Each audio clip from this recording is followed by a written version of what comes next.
Hey guys, this is a different video than what you're used to seeing on my channel. Normally it's some type of video game content, but today we're focusing on being a good husband and dad. I've always said, there's the ice maker working right now. I've always said that I'm a husband first, a dad second, and a gamer third, and this video is going to kind of focus a little bit on being a good husband and being a good dad. The reason for this video is the ice maker in my Samsung side-by-side refrigerator and freezer was not producing ice, and I decided that I was going to tinker around with it and see if I could figure out what the problem was. We're going to get right into the clips showing the disassembly in the back of the freezer to gain access to the cooling system and how we defrosted the cooling system and how to manually put your refrigerator and freezer into defrost modes. Okay, so what we have here is a Samsung a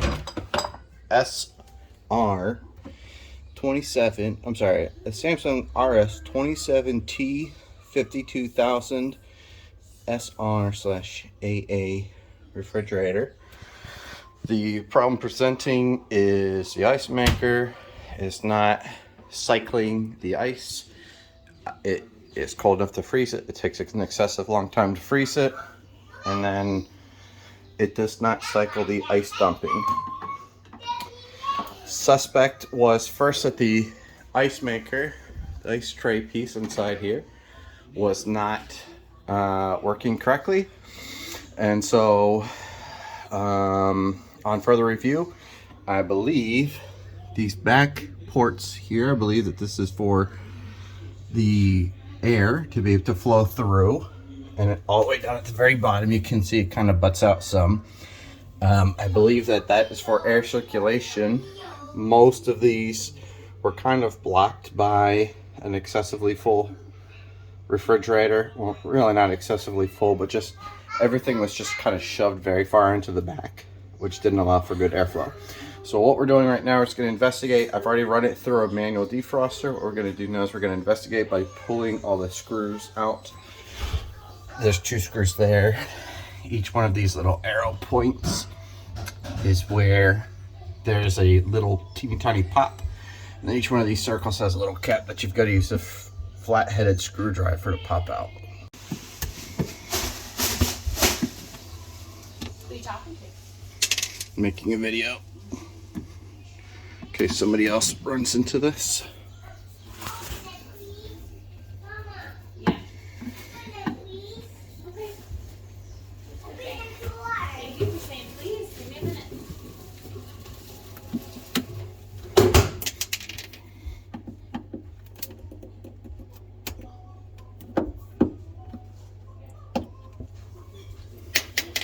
So far we've had 1, 2, 3, 4, 5, 6 screws, and we'll get those out and see what comes off next. So it also looks like this part here is a clip that needed to be popped out, and you can see that there's no screw in there. We've got all the screws undone. This starts coming out. There are wires behind here. So we're gonna look at what we have to use to connect them wire. All right, boys, we got the power connectors out. As suspected, we did have some ice in here. I don't think it's horrible. Definitely isn't as bad as I've seen, but we're gonna get in here with a hairdryer and try to melt all this stuff. See if we can start from fresh. That's a tight squeeze in there. I want to add, you want to make sure everything in here is dried as best as possible, because water, any water that's left over will freeze. Frozen water will impact, blocks of ice will impact the airflow. Once the airflow gets impacted, it's right back to being all congested again. So we're looking for that down here at the very bottom. This is a drain plug. So as this refrigerator will do when it runs through a defroster, just regular running, any condensation that it has will be removed and needs to drain through here. So if you're not draining through, if you're seeing water pooling there, or you're having water that's filling the bottom of your freezer or refrigerator, generally speaking, you're going to have a clogged drain hole there. So we're going to finish air drying this out and getting all this ice off. You know, like I said, any water that's left over is going to return back to ice, and that's going to create a problem for airflow and also for efficient cooling rather. So let's pitter patter, let's get back at her. All right, as you can see, we got all the ice off, we're dry. I want to note, remember to turn your compressor off when you're doing this, otherwise you're going to be trying to defrost something that's going to produce more cold and ice than you can defrost. So the way you do that is you come over to your control panel, you hold your fridge and your power cool or your freeze section, and you hold the two of those together for, should be 5 to 10 seconds.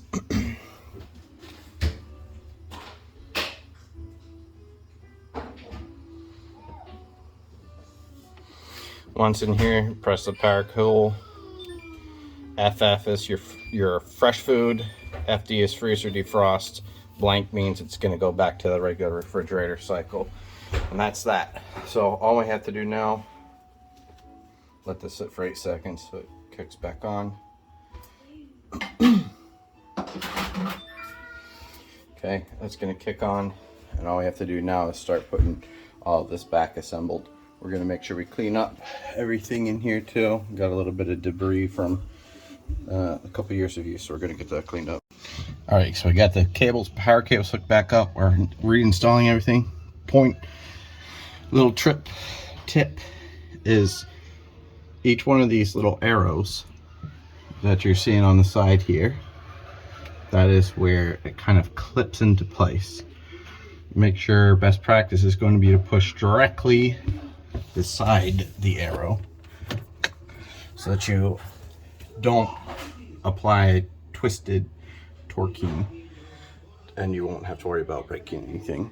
All right, that's it. We covered the disassembly, the defrosting, assembling it again. You guys heard in the intro that the ice maker was working.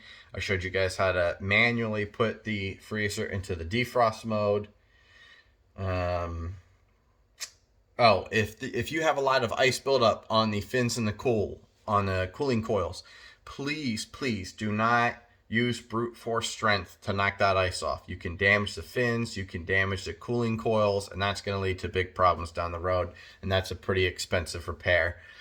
It's just not a good idea. Just be patient, use a blow dryer and melt the ice away, or just let the ice melt naturally. What else?